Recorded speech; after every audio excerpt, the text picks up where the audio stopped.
Ada pertentangan muda dengan tua begitu ya. Bagaimana kemudian yang muda-muda ini sudah mulai memoles Nahdlatul Ulama untuk sesuai dengan zamannya. Tetapi bagi orang-orang yang sepuh menganggap bahwa itu sudah keluar dari tradisi-tradisi Nahdlatul Ulama. Untuk mengkonsolidasikan dua pemikiran ini seperti apa? Baik, pertanyaan-pertanyaan bisa langsung dilayangkan melalui komentar di LTNNU di Facebooknya gitu ya. Pertama, pertanyaan dari Kang Ramadan. Assalamualaikum Mbak Gemutarom. Untuk menghadapi perubahan yang terjadi nantinya antara generasi muda NU milenial melalui semangat pembaharuan tradisi, pastinya akan berhadapan dengan panjang sekali nih ya, berhadapan dengan pemikiran generasi senior NU yang kental dengan semangat menjaga tradisi. Misalnya saja, beberapa kegiatan NU dan Banomnya beberapa waktu yang lalu sudah diisi dengan akustikan, dengan band-bandan, dengan musik-musik modern begitu ya. Beberapa memaklumi, yang lain menganggap bahwa NU sudah kehilangan semangat menjaga tradisinya. Bisakah dua pemikiran itu disatukan? Bagaimana cara mengkonsolidasikan dua pemikiran yang berbeda tersebut? Matur suwun dari Kang Ramadan di Jenggot Pekalongan. Jadi ada pertentangan muda dengan tua begitu ya. Bagaimana kemudian yang muda-muda ini sudah mulai memoles Nahdlatul Ulama untuk sesuai dengan zamannya. Tetapi bagi orang-orang yang sepuh menganggap bahwa itu sudah keluar dari tradisi-tradisi Nahdlatul Ulama. Untuk mengkonsolidasikan dua pemikiran ini seperti apa? Monggo Pak Mutarom, sebelum nanti dilanjutkan kepada materi-materinya. Baik, ini tadi tapi bukan Pak Kiai Ramadan ya yang nanya. Jadi begini, sebenarnya dalam tataran teknis ya, terutama terkait dengan, kalau tadi yang dicontohkan itu kan lebih sangat teknis sekali. Misalkan ada akustikan yang ada sekarang Banom-Banom NU, misalkan ketika ada event-event internal ada musik misalkan, sementara para kiai-kiai dulu masih anti musik misalkan. Nah, memang di sini butuh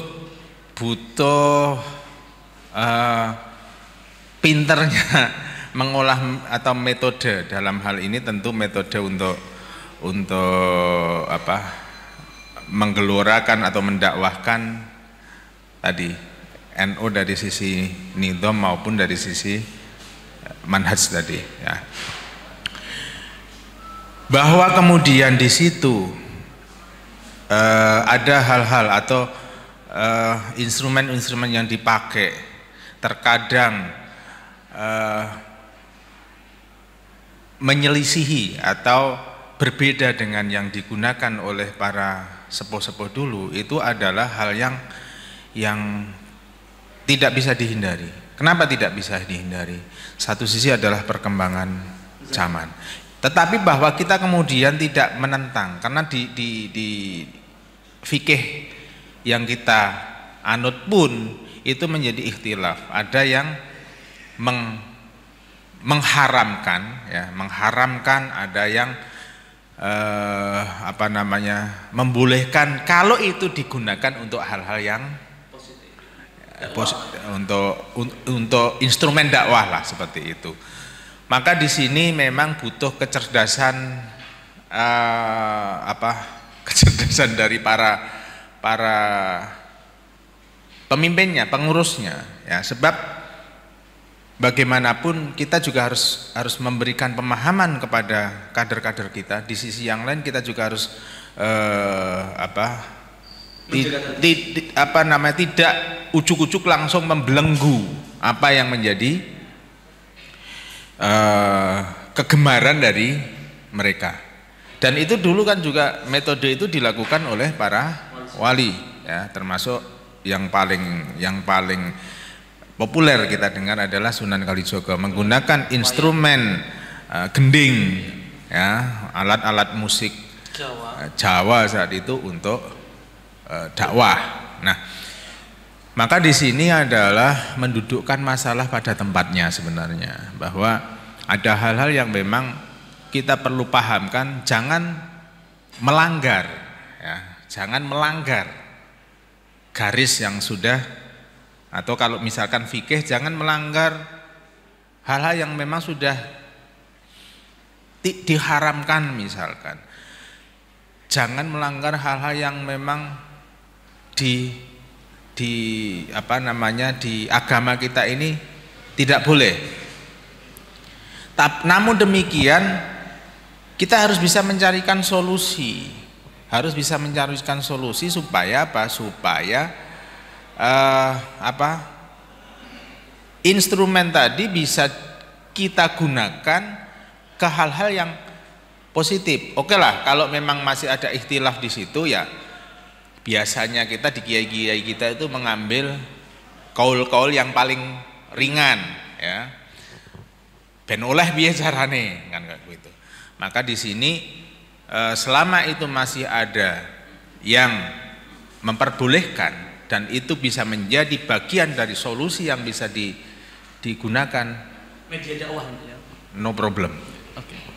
Tetapi kalau sudah betul-betul bertentangan, ya tentu kita harus tegas. Iya. Ya, kita harus menegaskan bahwa ya ini boleh, ini tidak boleh. Nah, ini butuh, maka di sini kan ada lembaga suriah, ya, iya. Ada lembaga suriah yang bisa memberikan fatwa-fatwa. Ini yang begini ini istilahkan boleh tidak, layak tidak, masih ada toleransi tidak, kan gitu. Sehingga tidak lagi langsung dijustifikasi bahwa tidak boleh. Ini anak-anak ini sudah melanggar aturan ini. Nah, kalau demikian dengan perkembangan media yang seperti sekarang, kemudian langsung dijustifikasi, langsung bahwa itu haram, tanpa ada solusi, maka sebagai tadi nidam yang harus selalu terjaga karena ini menjadi penopang manhaj tadi, maka dikhawatirkan ini justru nanti akan semakin melemah, ya. Ketika ini melemah, ya otomatis nyanggane di sini akan semakin lemah juga. Oke. Ya. Oke, itu terima kasih. Kira-kira seperti itu. Gitu ya Kang Madon ya. Jadi bahwa kemudian ada fleksibilitas lah bagaimana kemudian perkembangan zaman dan sebagainya. Demikian juga bagi kaula muda atau kemudian generasi muda NU dalam hal ini juga harus memahami porsinya. Ya, jangan kemudian juga dalam ranah pergerakannya itu juga melompat atau kemudian melanggar batas-batas yang telah ditentukan. Dalam hal ini selalu menimbang-nimbang mana-mana yang menjadi satu etika, satu hukum, satu produk-produk yang menjadi bagian daripada Nahdlatul Ulama. Kemudian